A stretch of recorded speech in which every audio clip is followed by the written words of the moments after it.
Hey guys, so now that the season is over, it is now time to do a player ranking for Survivor 46. So in this video, I'll be ranking all 18 players based on the games that they played during the season. And this was an interesting list as I really deliberated on certain people. There's definitely some interesting quirks to discuss, but we'll get to that soon enough. But there are 18 players to talk about, and let's waste more time. Let's go right into the video. So starting off at number 18, the player I believe played the worst game on this season was very much a debate for me, as I really struggled with these bottom three, as I feel like all three of these players have very massive holes, and I'm sure plenty of people may disagree with my placements here, but I do have my rationale. But number 18, the player I believe played the worst game on Survivor 46 is Jess. And Jess is someone who I do feel bad for, considering she very much struggled out there with the elements, with her not being able to sleep, with her not really being able to bond with anyone there. But I feel like that also ties into why she is at the bottom here, where I feel like of the players in these bottom three, I feel like she has the least pros going for her. Now, she does survive the first tribal against Jelinsky, so that's something. But even then, she never really builds any allies there, and I feel like it's more so due to the bad work that Jelinsky does that results in her staying over him. But I feel like Jess never really has anyone on her side at any point, where even during that first round, she is the backup target. She is the one that Jelinsky wants to target, obviously until he loses his vote there. And at the second round, she's taken out pretty decisively, with even Banu, the other outsider on that group, voting against her, and her even voting out Banu in that spot there, which is pretty suboptimal play. So I feel like of this bottom three, Jess definitely has the least upside. She has the least pros going for her game, and she is someone who probably would have been an early boot regardless on the season, considering that none of her tribe really clicked with her. And while I do feel bad for her, I feel like those are the main reasons I have her here at number 18. Now moving on to number 17, and we have someone very similar to Jess, but they survived one round longer, and here we have Banu. And Banu is someone who very clearly was not meant to play Survivor, where despite him coming in claiming to be a massive super fan, he doesn't really act like one, and there are many points where he just doesn't seem to understand what's happening. Like, you have him being really unable to blend in on his tribe, where he talks about how everyone's treating him like a puppet and that he's not the real Banu anymore. Again, not really understanding that this is a social game. You have him telling his tribe after being saved by the random medevac that he had told the people on the journey about the Yanu dynamics and threw Kenzie under the bus, which is just really ridiculous, the fact that he did that. And you also the fact that he's pretty much at the bottom for his entire run. Now, mind you, he does at least have one ally in Q who is at least willing to coach him up, sort of like Rob coaching up Philip in Redemption Island, though even by the time of his boot, even Q realized that he was a sinking ship, and he was pretty much doomed at that third round, only to be saved by the random medevac. But then after they lose the next immunity challenge, he just gets booted right thereafter, and he doesn't even have a vote or shot in the dark to save himself. He's pretty much just a sitting duck from the point where he loses his vote there. So again, Banu's a pretty bad player, obviously. He plays a pretty bad game. The main reason I have him above Jess is that he at least survives over Jess in a spot where they're being targeted, and he at least had Q on his side at one point, where I feel like Jess didn't even have anyone on her tribe. So I feel like that was just enough to have Banu above Jess, but still, he's a pretty bad player, which is why he's here number 17. Now moving on to number 16, and we're finally at the first boot of the season, and here we have Jelinsky. And I'm sure some people may disagree with this pick, as Jelinsky obviously plays a pretty bad game. He obviously gets taken out before Jess and Banu, despite them being on the same tribe. And obviously he does make mistakes that result in him being taken out, but I think Jelinsky has higher highs to his game than either Jess or Banu, where he is included in the initial majority alliance on Yanu, where he was at least at one point in a decent position on his tribe. And while I do have to fault him for coming off as an unreliable ally to where he's later kicked out of that alliance, I feel like the fact that he was at least part of that alliance to begin with is better than anything I can say about Jess or Banu. But even beyond that, you have him going on the journey in episode 1, where we do see him bonding with Tevin and Mariah. He's able to build a good enough bond with them, to where had he made it deeper into the game, he at least would have had more options at the merge, which again is more than I can say about Jess or Banu, who are pretty much always destined to not do particularly well in the season. I feel like Jelinsky, at least based off the way the game was playing out, had more potential in the game than either of those two.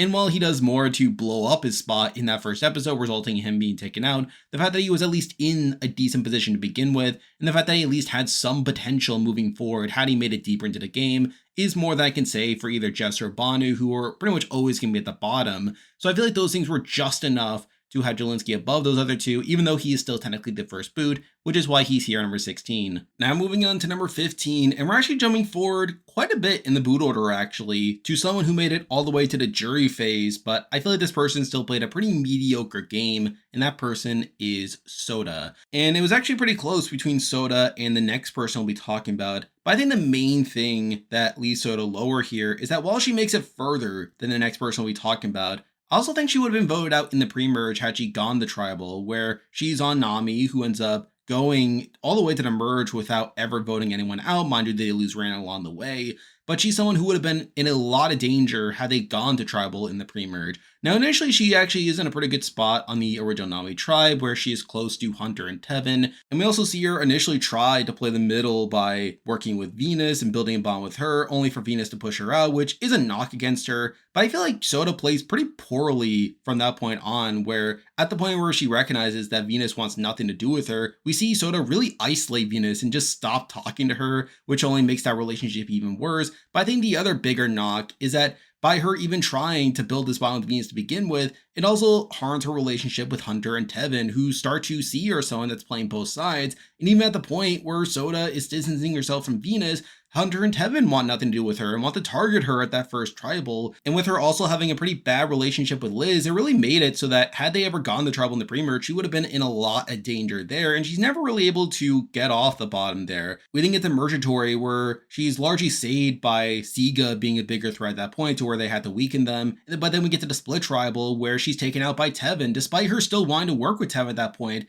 Tevin turns on her, and it's not even in Tevin's best interest to be turning on her at that point, as we see literally in the very next round that Liz has no incentive left to work with Tevin and leads a charge to take him out. So really, it's a pretty bad game where, despite her technically surviving a tribal by voting in the majority, she was in a pretty bad spot for most of her run, and she never really has anyone left in the game to where even the people she wants to work with, and Hunter and Tevin, want nothing to do with her by the time of the merge. So I feel like it's a pretty bad game on the whole, and she really had no path moving forward in the game. That leaves her here at number 15. Now moving on to number 14, and we have the other person I was debating over the spot, but we do have Jem. And obviously Jem plays a pretty rocky game. She is voted out in the pre-merge with an idol in her pocket, the first of 5 people on the season to do so, which is obviously pretty bad. But the main reason I have Jem above Soda, despite her being an earlier boot, is that I feel like she was in a better position for more of her run. And I feel like she is taken out due to a pretty wonky circumstance where early on she is seemingly in the majority alliance working alongside the women plus Charlie. She seems to be in a pretty good spot there. Mind you, I feel like Charlie and Maria are in more of the swing vote position in that spot, but it did seem like initially that she did have Maria and Charlie's loyalty there. And we obviously have her finding the Beware Evangel on the way, but I also feel like she makes a pretty questionable decision in deciding to hide the note to the Beware Advantage and really tricking the tribe into thinking that it's still there, even though she's already found it, which feels pretty unnecessary in my eyes. I talked about this in my power ranking. It felt pretty unnecessary as she could have been more under the radar about it. And I feel like it largely contributes to her own downfall here, where she eventually is able to trick the tribe into thinking that Tim found a Beware Advantage. And she does this with the intent of putting a target on Tim's back and hopefully tricking the tribe into thinking that Tim was going out with the Beware Advantage in his pocket. But in doing so, it actually gives Tim implicit immunity, where due to people thinking that Tim had the Beware Advantage, that there's no point in putting the votes onto Tim. And that really narrowed the targets to her and Ben. And with Ben really outplaying her in that round by having a stronger bond with Maria and Charlie, that really causes Jen to be taken out here, largely by her own doing, which is obviously pretty bad there, and is obviously pretty actively bad gameplay that she could have easily avoided. So obviously it's a pretty questionable game on the whole. The main reason I have her above Soda, despite her being an earlier boot, is, again, she was at least in a better position for more of her run, and she at least had an opportunity to save herself by using the Beware Advantage herself, which, to be fair, might have blown up her game even so by exposing that she had lied to the tribe. But even so, I feel like the fact that she was at least in a better position compared to Soda was enough to have her here number 14. Now moving on to number 13, and we have the boot right after Jem, but we do have Mariah, the merge boot of the season. And Mariah's game is pretty mediocre for the most part, nothing too remarkable. Where early on, she is part of that women's alliance. It did seem at one point to be part of the majority, though once Jem's game blows up, that kind of leaves her on the outs, and she is eventually blindsided at the Jem vote there, which is pretty bad. And then we get to the mergatory round, where despite her being pretty blatantly at the bottom of the Sega power structure, she's still being targeted by the other two tribes as a way of weakening Sega, and we see her being pretty willing to go along with the Segas, despite her being pretty blatantly at the bottom of the power structure, and despite her just being blindsided by her own tribe the previous round, and despite that she's still being targeted. And then we get to the actual tribal where even her own tribe turns on her, and while she doesn't handle that tribal well, where she kind of backpedals and she kind of reveals that she was lying about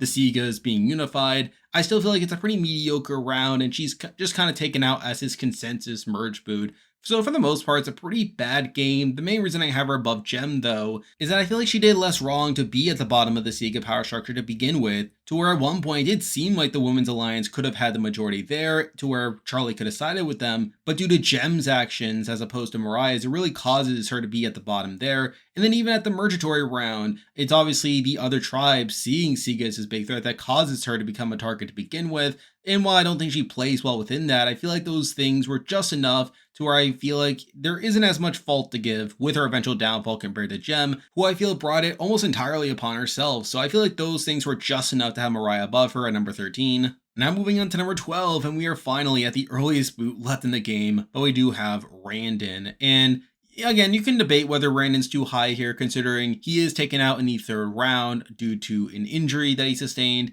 And even before that, he was initially at the bottom of the Nami power structure. However, the reason I don't is I feel like Randy did less wrong than the other people we already talked about, where even though he was at the bottom initially, we do see him being able to find the Beware advantage on his tribe, and we do see him collaborating with the likes of Venus to potentially make a move down the road. And by the time of his eventual exit, it did seem like he was starting to make some inroads within the majority group, to where by that point Soto is starting to be seen as a target by the Hunter and Tevin side. And I feel like had Brandon stayed in the game and had they ever gone to tribal, I feel like Brandon would have been in an interesting spot there, to where he probably could have gotten out Soda at that first tribal. And at that point, Brandon and Venus are in a spot to where they just need one more vote to get the majority. And considering that Liz was so ready to flip on Tevin at the first point that they cut Soda, it's not impossible to see how Brandon and Venus could have gotten Liz on their side. But even beyond that, they had the Beware advantage that they could have used to get their way. So I feel like Randon, despite him being an early boot,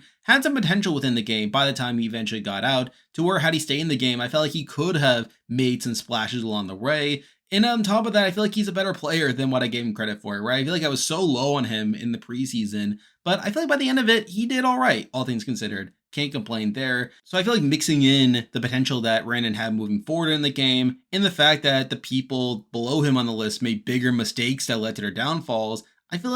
feel justified having Randon relatively high on this list, to where I have him here at number 12. Now moving on to number 11, and we are once again making a big jump in the boot order to someone that was actually working with Randon early on, but we do have Venus, who obviously gets all the way to 7th place. But despite that, I find her game to be very unremarkable. Where truth be told, I think Venus kind of sucks as a Survivor player, where she's just so blunt and so bad socially, to where I would have very little faith in her coming into any given season of Survivor. But if we're looking at her game on Survivor 46, she's obviously at the bottom of Nami for a lot of the pre-merge, where really the only number that she has is Randon, as I feel like Venus really doesn't click with anyone on her cast, let alone her tribe, to where even Soda, someone who wanted to have a relationship with her as a way of playing the middle, ends up disliking Venus to the point where she just completely ices her out moving forward. And while I do have to knock Soda for isolating Venus in this way, I also had to knock Venus for being so bad socially that even Soda didn't even want to work with her, in a spot to where it probably would have benefited her to have Venus on her side. And supposedly Tevin also tried to build a relationship with her, only for her to completely shut him down as well. I feel like Venus is the type of player that will just refuse to blend in with her cast, as she feels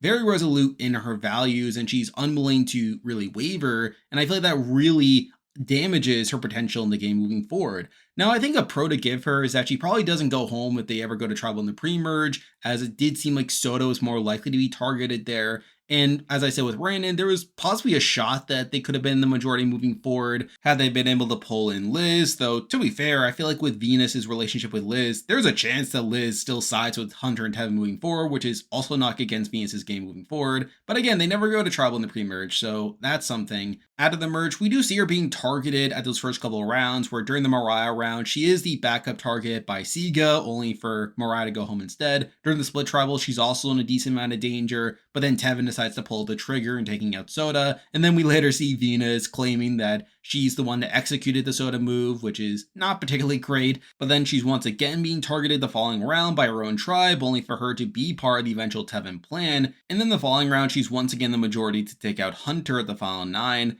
And while she is voting the majority during a lot of these rounds, I feel like she has very little agency in how the game is playing out, and a lot is because she has very little social capital in the game, where she really has no one on her side, and she is kind of just being dragged through the game to where I don't really see how she wins a jury vote she gets to the end, considering how disliked she seemed to be by a decent amount of the cast, and considering how bad she seemed to be socially. But despite this, we then get to the final 8 where she is blindsided at the Tiffany round. She had no clue that was happening. And then we get to the final 7 where at that point she is clearly at the bottom. But despite that, she's able to find an idol and she very well could have made a move here. But even so, she tries and fails to pull in Charlie by not telling him about the idol. And that really sketches out Charlie to the point where they later flip on her and she is eventually taken out with the idol in her pocket, which is obviously pretty bad. So I feel like on the whole, Venus's game is pretty mediocre despite her getting all the way to the final 7. And I feel like I have very little faith in her as a player in any given season. But again, she at least made it to the final 7. That's something. But I feel like she had very little agency throughout the game, and I feel like she doesn't win if she gets to the end either, which is a big reason why she's here at number 11. Now moving on to number 10, and we have the earliest boot left on the board to talk about, and the final pre-juror, but we do have Tim Spicer. And Tim Spicer is obviously an interesting player here, where despite him being one of the most under-edited players on the season, I feel like his game isn't that bad at the end of the day. Now, at the end of the day, he is still on the bottom for a decent chunk of his run, where early on he is on the bottom of the Sega power structure. Had they ever gone the tribal, it seems pretty likely that he would have been targeted there, especially with people like Jem coming after him, which obviously isn't great. You also have him having this bond with Maria and thinking that Maria is closer to him than anyone else, when in reality Maria has other options, which I think is another knock there. But despite that, we do later see him being the one to target Jem at the last room before the merge, where admittedly some of that is due to a mistake that Jem makes, where Jem ends up painting the target onto him due to him seeming to have the beware advantage. But I feel like in doing so, that actually gives him implicit immunity during that round,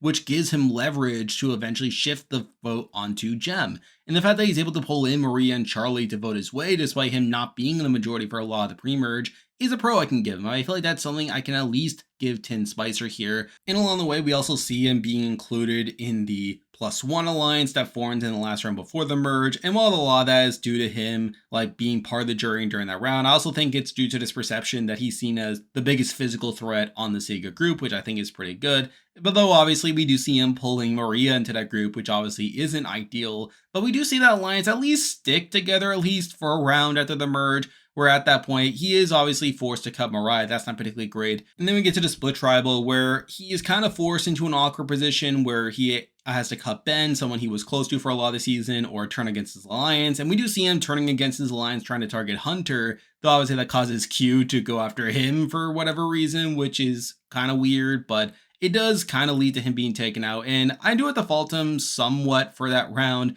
considering it seemed like he could have been in his center position, but instead he ends up being the boot here, being targeted by his own allies. But I still feel like he played a good enough game, and I feel like the fact that he was able to turn it around at that last round before the merge and take out Jem, someone who was gunning after him, was at least enough to have him above these other people. And I feel like with Venus being someone who very clearly lacked agency for a lot of the season and played pretty actively bad, I feel like Tim did less wrong compared to Venus, which is a big reason why I have him here at number 10. Now moving on to number 9, and we have the next boot on the board, but we do have Tevin. And Tevin's game here is pretty interesting for the most part, where he essentially dominated the Nami tribe, where he and Hunter were essentially in the center of that tribe for the entire pre-merge. And obviously, while that's never tested as they never go to tribal, I feel like had they ever gone to tribal, he would have been in an interesting spot there, Now, I do think Venus is someone that saw him as a pretty big threat to where down the road that could have led to his downfall there. But I feel like the fact that he was at least in control during the pre-merge is something to commend him.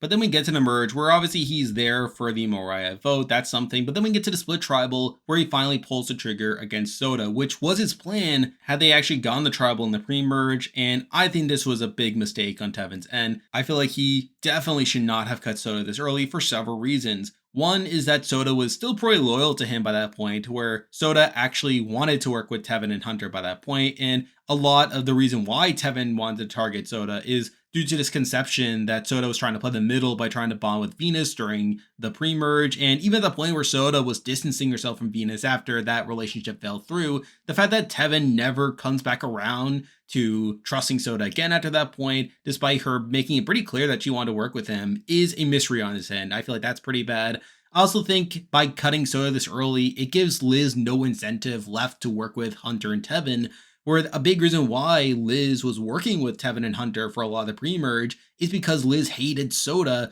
and they were unified by this plot to get Soda out. And we see that after they accomplish their goal in taking out Soda, that it kind of just sets Liz free. And we see that play out the very next round where Liz leads the charge against taking out Tevin, which is obviously pretty bad there. And then the final reason is that he's leaving Venus in the game, someone who was very much against him early on. And obviously leaving Venus in the game is just leaving another number to take him out in that following round. So I feel like on the whole, Tevin's play here to take out Soda was incredibly misguided. It really skyrockets his threat level to where coming to the next round, we do see people seeing him as this pretty massive threat, and we do see him eventually being taken out at the next vote. So I do feel like Tevin's game is pretty interesting, where I feel like he had a lot of agency on the original nominee tribe, and you do have to give him some credit for being the one to stir the votes on Soda during that split tribal, but I do feel like that was a bad move, and it does very much lead to his downfall in the following round. But even beyond that, I feel like he just misplays his hand and just completely mismanages his threat level to where coming into that round, he was such a big threat to where he's taken out in an 8-2 vote. And I feel like all those things lead up to him being here at number 9. Now moving on to number 8, and we have the next boot on the board, but we do have Hunter. And Hunter's game is largely similar to that of Tevin's, where they were pretty much working in lockstep during a lot of the pre-merge, where Hunter was very much aligned with Tevin. And while he was wanting to target Soda as well, along with Tevin, I feel like targeting Soda doesn't harm Hunter's game as much compared to Tevin, where Soda was more actively willing to work with Tevin compared to Hunter. Then also Hunter had nothing to do with the actual Soda plan as he was on the other tribe during that round. So again, I don't give Hunter the same faults for the Soda vote compared to Tevin. Though with that said, I think Hunter has some similar flaws compared to Tevin, where for one, you have Venus who was targeting him during the pre-merge. I feel like that's not particularly great. And I feel like he doesn't really do much over the course of the season to improve his relationship with Venus, and the fact that he keeps Venus in the game for as long as he does is not particularly great. I think he also struggles a lot with threat management, very similar to Tevin, where he obviously is a physical beast in these challenges during the pre-merge, and we even see him winning the first couple of immunity challenges after the merge as well, to where he was always going to be a big threat down the road. So I feel like he completely fails in threat management. And while he is included in the +1 alliance that forms right before the merge, we also have him becoming a target during the split tribal, to where Tim, someone who was part of that alliance, was gunning for him, but he's able to scrape on through that by taking out Tim instead. But then we get to the following round where he's blindsided at the Tevin vote, losing his closest ally there, and then we get to his boot round, the final 9, where despite him having an idol and despite him being on the bottom after just losing his closest ally, we see him being so focused on trying to find a way to not play his idol that he ends up getting taken out with the idol in his pocket. Now mind you, it was a vote split, but even so, I mean, considering that he knew he was in danger, he probably just should have played the idol just to be safe, but again, hindsight is 2020. So I do feel like Hunter's game is not that much better than Tevin's, or I feel like both of them have very similar issues. Both of them were in similar positions for a lot of the game, though I feel like Hunter's flaws are slightly less compared to Tevin's. Then also he does survive one round longer compared to Tevin, and I feel like that was just enough to have Hunter above Tevin, though I feel like they're largely around the same level, to where he's here at number 8. Now moving on to number 7, and we probably have one of the most difficult players to assess here. I really did not know what to do with this person. I know some people would argue this person should be lower, and I'm willing to bet a few people would argue that he should be higher as well, but I decided to land them here, and that person is Q. And Q is such a difficult player to assess here. He's obviously a fantastic character on the show, but if we are looking at his game,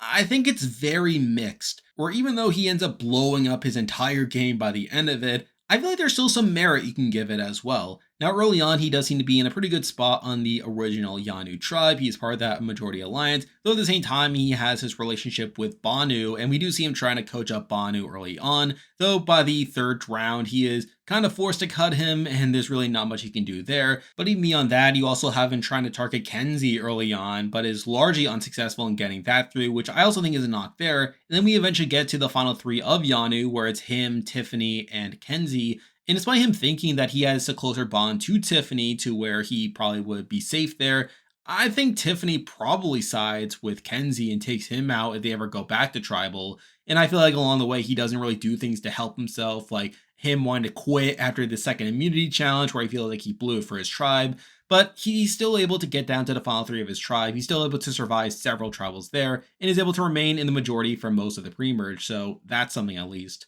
We also see him trying to create the +1 alliance right before the merge, where he ends up going on the journey with Tim and Hunter, two of the biggest physical threats on the other tribes. And we do see him being partially successful in doing so, where even afterwards, despite Maria not having that great of a bond with Tim, we do see her talking pretty positively about this +1 alliance. And there was a chance that this alliance could have been legitimate. Though I feel like Q kind of blows it up by the split tribal where Tim wants to target Hunter while Q wants to target Tim, and he eventually does take out Tim there, which is pretty wonky. But then we get to the Tevin round, which is where his game really crumbles, where first up we do see him trying to force Tiffany's hand in targeting Venus, even though Tiffany wants to drag Venus deeper into the game, and we have Tiffany eventually trying to dismiss him by saying that she'd be open to targeting Maria, which then causes Q to want to target Tiffany, even though Tiffany is his +1. Tiffany is his closest ally at that point, which is really insane there. And then we get to the actual tribal, which is where he does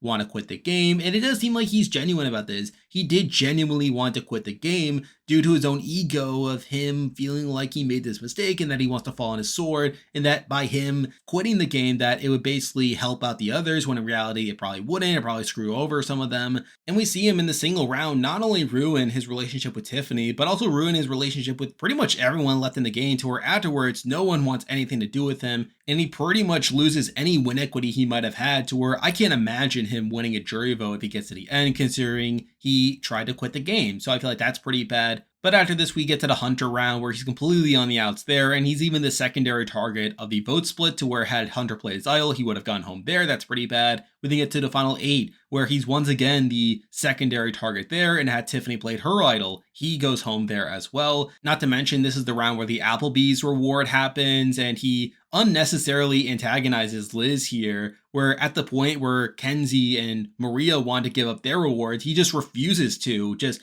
further upsetting Liz, though really by that point his ship has already sunk. And again, all this is pretty bad. However, at the same time, he still manages to rebuild some relationship with Maria, to where he is working with Maria after that point. And while I think a lot of that is due to him being a goat that Maria could drag to the end, I feel like he's at least able to have some inroads there, to where at the final 7 he is included on the plan to take out Venus. Mind you, he once again is a secondary target and probably would have gone home had Venus played her idol, to where this is the third round in a row where he's dependent on the target not playing an idol in order to get through that, which is pretty insane there. But then we get to the final 6, where he finds an idol himself, but then gets taken out with the idol in his pocket, which is really bad there. Now, granted, Maria would have been the target had she not won immunity, but after Maria won the immunity, it kind of forced them to turn on Q as a way of weakening Maria. So again, he does get pretty unlucky there, but at the same time, he should have played his idol, which is the story of the season. But really, I think Q's game is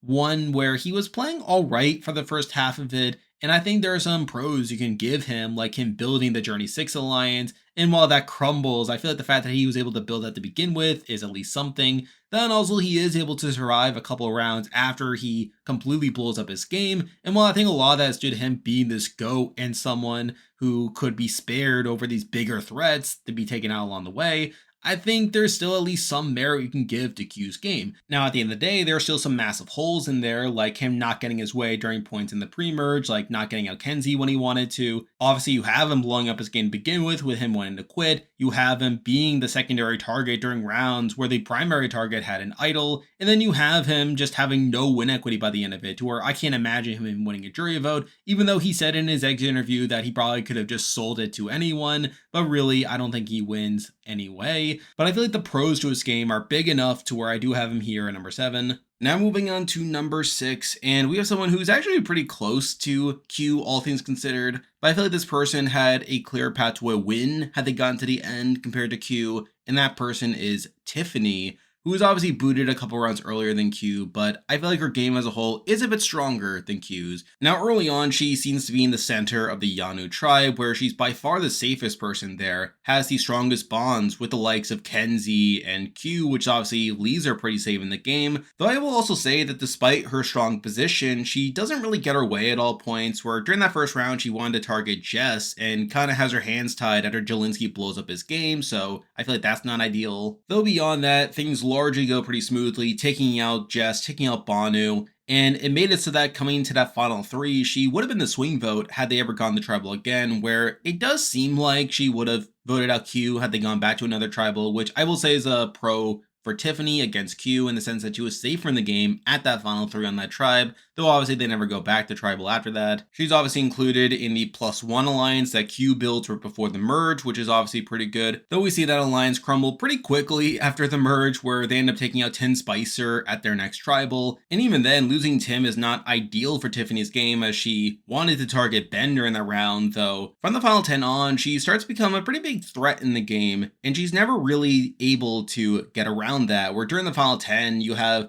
Q throwing her under the bus despite her being her +1 due to her unwillingness to target Venus during that round, which is obviously not great. We get to the final 9 where people are once again talking about targeting her at that point, and while she does stay during that round, I feel like they still plan to target her not too long in the future, but more so made sense for the likes of Kenzie to go after Hunter at that point versus actually want to take her that deep in the game. And then we get to the final 8, her boot round, where she somehow gets blindsided with the idol in her pocket, despite her saying at the previous round that she was going to play her idol no matter what. And while it's good that she recognized that she wasn't the target there, I do feel like at that point she should have recognized that she was his target and played her idol there. Though to be fair, I feel like even if she had gone through that round, she probably wasn't too long for the game, considering that she had already been talked about as a threat for the last couple of rounds. So obviously that's not particularly great. I feel like Tiffany really struggled a lot with threat management, not too dissimilar from the likes of Tevin or Hunter. Though at the same time, I do think Tiffany probably wins if she gets towards the end, where it does seem like she was a pretty big jury threat,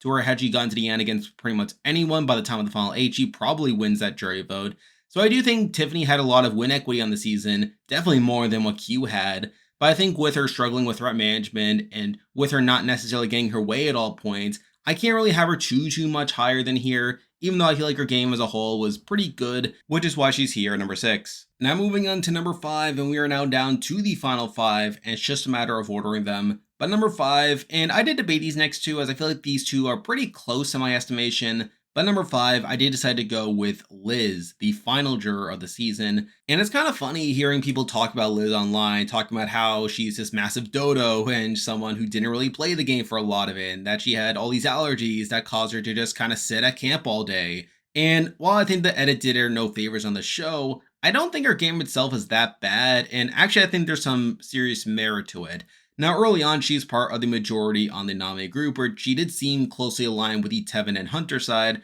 to where had they ever gone to tribal, she would have been part of the plan to take out Soda. Now, I think something to bring up here is she did come to this game with a strategy of telling people that she was rich and that she owned all these businesses and that she was a millionaire. And she had said herself that she's not actually that rich, and she was more so exaggerating this as a way of getting people to drag her through the game as a goat, making them not take her that seriously, and then she was going to reveal everything at Final Tribal, reveal that she's probably more like Kenzie, someone that needs the money a lot. And while I think this is a unique strategy, something that was definitely worth seeing play out, I don't think it's necessarily one that would have been successful, as even though I understand her sentiment of wanting to be dragged through the game as a GOAT, I do feel like it would have been very hard for her to shake those perceptions at Final Tribal, as she's really banking on leaning into this perception for almost a month and then just hoping that people change their minds at the last minute and take her seriously when she says that she actually is not that rich. And while it seemed by the end that Ben, Charlie, and Kenzie did view Liz as a jury threat, I don't think the strategy necessarily works on most casts, and I do think the execution of it is a bit misguided.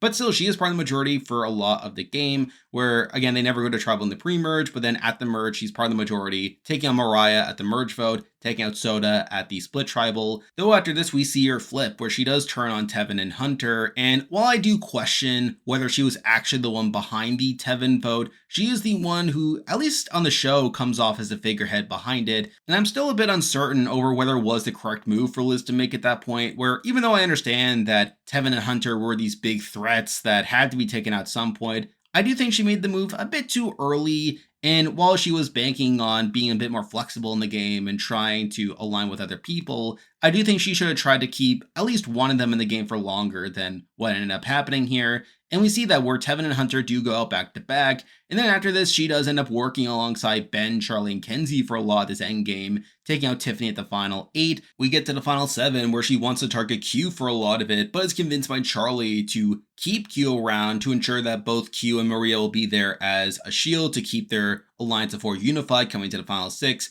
which admittedly is not great considering it does benefit Ben and Charlie more than it benefits her, but still she goes along with that plan, takes out Venus, at the final 6 takes out Q, final 5 takes out Maria, though by the final 4 she was pretty screwed as Ben, Charlie, and Kenzie all viewed her as being the biggest jury threat, to where it seemed like she would have been voted out even if the final 4 had been a regular vote. And as I said earlier, I'm not entirely convinced that Liz wins if she gets to the end, where it seems like her best shot would have been against Q and Ben, though even then I could see Q cooking up a story at that point. So I'm not entirely convinced that Liz was this massive jury threat, though based on what we saw from the end of the season, it seems like she had more win equity than what a lot of the season before that indicated, so I guess that's something at least. But I still think Liz played a better game than what the show demonstrated, and I think there were some interesting ideas with Liz's game, though I don't think she was set up super well to actually get to the end in a winning spot by the end of it, to where she's here at number 5. Now moving on to number 4, and we have the other person I was debating alongside Liz, but we do have Ben, and I think it was pretty close between Liz and Ben,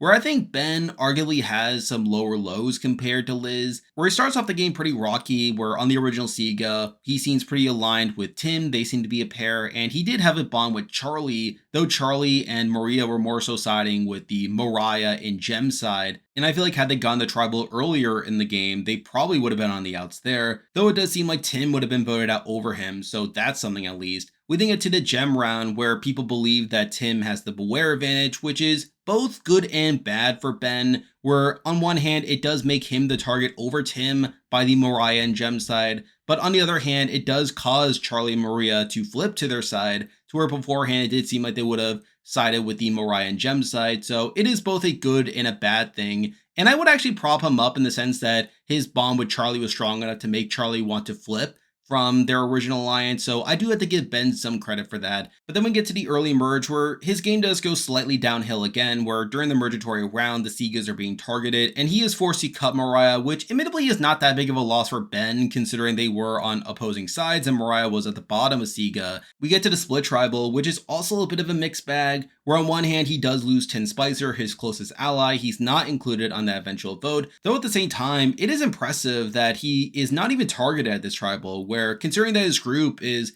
dominated by the +1 alliance and Kenzie, he should have been the clear target there, but instead we see the +1 alliance turning on each other, which I do have to give Ben some credit for, though at the same time I wish he would have actually been included on the Tim plan. But from that round on, he is essentially in the majority for the rest of the game, where after that round we see him reconnecting with Charlie, they become a clear duo, and they later build this 4-person alliance with Kenzie and Liz that is essentially able to stick together throughout a lot of the endgame. They are able to pick out a lot of the big threats one by one, while Ben remains relatively safe throughout the game. And while I think a lot of that is due to Ben being seen as less of a jury threat compared to other people, he's still within a clear power structure that is pretty destined to get towards the end. Now, there is a bit of a hiccup at the final 7 where supposedly there was a plan to split the votes on Kenzie, though when they back out of that plan, Ben is not looped into that causes him to vote for Kenzie instead, which is obviously a bad look, especially at Final Tribal. But his group is able to get towards the end of the game in a spot to where Ben has a clear shot of getting to the end, which I feel like is different from Liz, who I didn't think had an end game by the end of it, as I feel like there was no one really willing to take Liz to the end. Whereas I feel like Ben had people who did want to take him towards the end. He did have those close bonds there.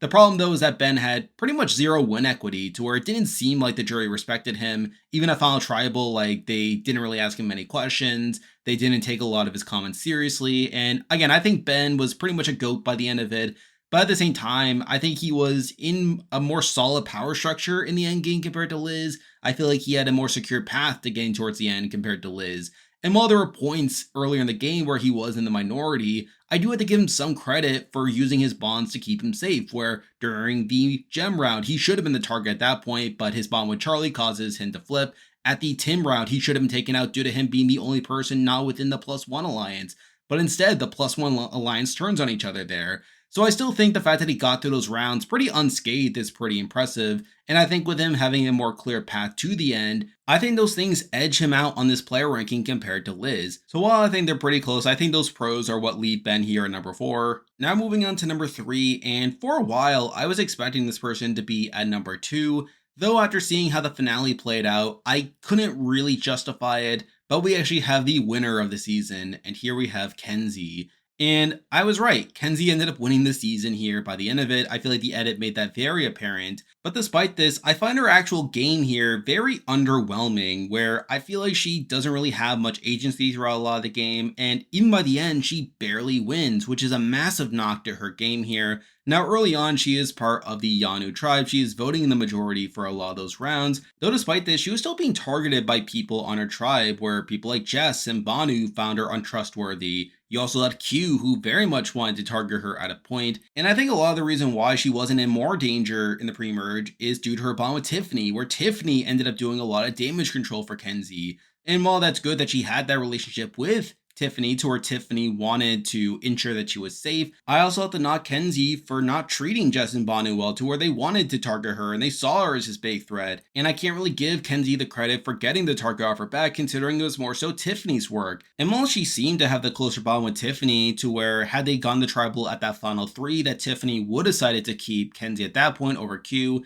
I still find a lot of Kenzie's game in the pre-merge to be pretty underwhelming. We then get to the merge where she's kind of just there for a lot of it. While she's not being targeted much, she's also not really in that strong of a position, where she's not included in the +1 alliance that forms after the merge. And while she's voting the majority for a lot of these rounds, taking Mariah at the mergatory round, taking out Tin Spicer at that round, she's still not really leading the charge on a lot of things, where the only time where it seemed like she could have taken charge on something is at the final 9, where she considers pulling the trigger on Tiffany, only for her to back out of that, wanting to save Tiffany for later. But even then, she's blindsided at the Tiffany round, losing her ally there, which is not great. And while she's able to recover by building this Final 4 deal with Ben, Charlie, and Liz, I feel like she's not really in the driver's seat for a lot of it. And I feel like Charlie is more so the one driving a lot of these votes. We had the Venus round, where the plan was to split the votes on Venus and Kenzie, to where had Venus played her idol, she would have been in some danger there, though again, she's able to scrape through that.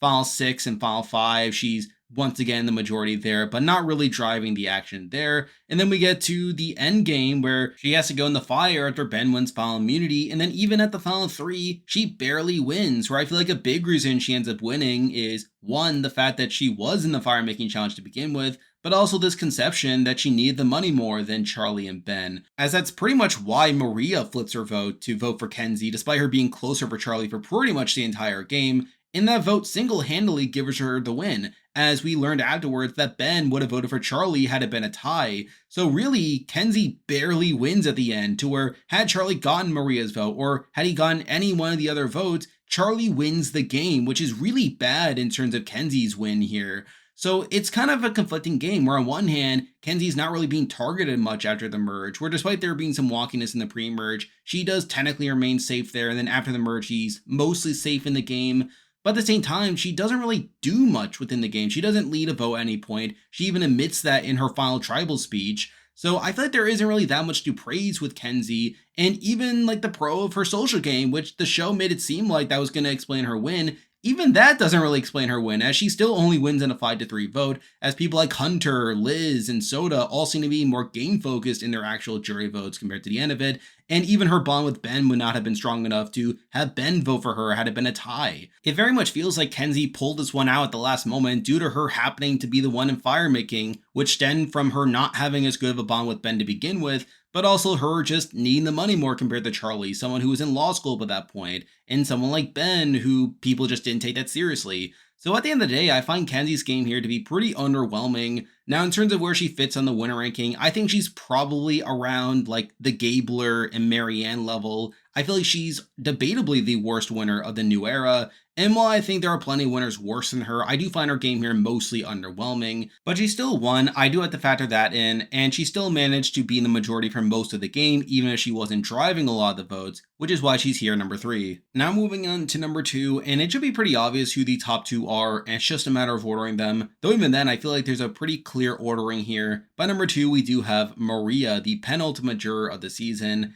And admittedly, my view of Maria's game has gone down since the finale, where I feel like there's been some not great stuff about her social game that's come out since then. But I feel like if we are looking at the way she navigated through the game, I do feel like it's a step above the other people we already talked about, where I feel like she was very much working with Charlie for most of the game, and she was in a pretty powerful position for a lot of the game. Where early on she does connect well with Charlie while still having a bond with Tim, who saw her as like this parent figure. It did seem like they were in the center of that tribe, where had they gone the tribal, it would have been their decision over who to take out. Though at the same time, I think a big thing to mention here is I don't think Maria gets her way that often compared to Charlie, where I think that very much plays out at that first vote where she did want to keep Jem in the game. She wanted to stick with the Charlie Angels alliance, and it's really Charlie that gets his way there in convincing Maria to flip, and she even uses her extra vote to ensure that Jen goes out there. So I feel like that's not particularly great. But again, they're able to remain the majority after the merge. Now, they do have to cut Mariah there, which, again, is not that big of a loss considering they just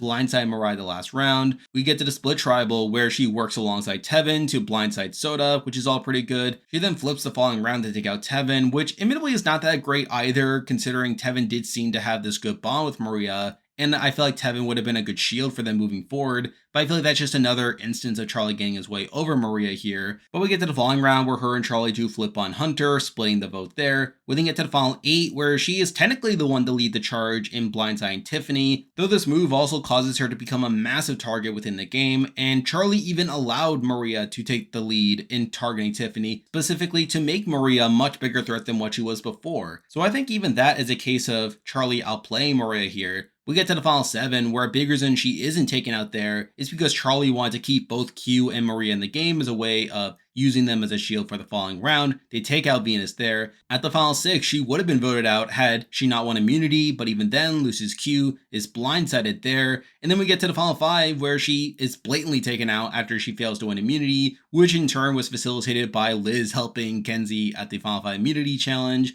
So either way, I don't think Maria had much of an end game, and kind of similar to these other players, she struggled a lot with threat management. I feel like Charlie largely outplayed her by the end of it, though at the same time, I think Maria probably wins as she gets towards the end, where I feel like had she gone to the end with Charlie, that she would have gotten a lot of credit for the work that the duo was doing, which is strange considering that I think Charlie was the one outplaying her more opportunities, to where that's obviously a reason why Charlie's above her in this player ranking. But even so, I did kind of debate this as well, but considering that the other players were pretty underwhelming compared to her, while she did seem to be in a power position for a lot of the game, I did decide to give Maria the edge here, though even then, she kind of just ran out of runway by the end of it, which is why she's here at number 2. And now, at number 1, the person I believe played the best game on Survivor 46 is the runner-up of the season, and here we have Charlie. And for me, this wasn't even close. I feel like Charlie by far played the best game on the season. I would have voted for Charlie had I been on the jury, and I think Charlie played a pretty solid game for the most part, where he essentially was in the power position that Maria was in, but was able to outplay her in positions that allowed him to get towards the end, and he almost wins at the end, which I think is another pro to give him. Where early on, he is obviously in the middle of the Sega tribe, where he and Maria are working in lockstep. At that first tribal, he is the one to get his way in taking out Jem over Ben, which I think is a clear instance of Charlie outplaying Maria there, After the merge, he is on the outs during the Mariah vote where he does vote for Venus there, though obviously they were kind of forced to lose a number there, so whatever. We get to the split tribal where he is in danger, where he is one of the few options that can be taken out in a spot where Asiga had just been targeted there. And while I think he was more so saved by Tevin's relationship with Maria, where Tevin was worried that taking out Charlie would upset Maria, more so than Tevin having this close bond with Charlie, it still is somewhat impressive that Charlie and Maria are able to sit together, and it causes Tevin to take out Soda, which is clearly against Tevin's best interest there, so he's able to get through that round alright, and really from that point on, he dominates the game, where he's able to put together this alliance of Ben, Kenzie, and Liz. They're able to take out a lot of the big threats along the way. We get to the final 8 where he allows Maria to take the charge in blindsiding Tiffany, causing Maria to become a bigger target moving forward, and we do see in the following round, elevating Maria's threat level, recognizing that he can't get to the end against her, while at the same time creating this perception that Maria and Q are this duo that are closer to each other than Maria is to him, which causes this 4-person alliance that he has to stick together. Or at the final 7, he's able to convince his alliance to take out Venus despite Q being this pariah in the game, as a way of ensuring that both Q and Maria are there to be broken up at the final 6, and in particular he's able to convince Liz to go along with this plan despite Liz really being against Q for obvious reasons, but he's able to get that plan through. At the final 6, he's able to keep his group together, take out Q after Maria wins immunity, and despite Maria targeting Charlie at that point, it was in a spot to where Maria didn't even know that Charlie was targeting her already, in that it was in the position where he was targeting her before she was targeting him, and was largely thwarted by Maria winning immunity to begin with, which is another reason why I have Charlie above Maria on this power ranking. We get to the final 5 where he finally pulls the trigger, takes out Maria there, and then we get to the final 4 where he has the better relationship with Ben compared to Kenzie that causes Ben to take him to final 3 over Kenzie, though I think the twisted part about all of this is that this actually cost him the game, where because Charlie was in a better position at the final 4 compared to Kenzie, and he had the better relationship with Ben, that causes Ben to save Charlie over Kenzie,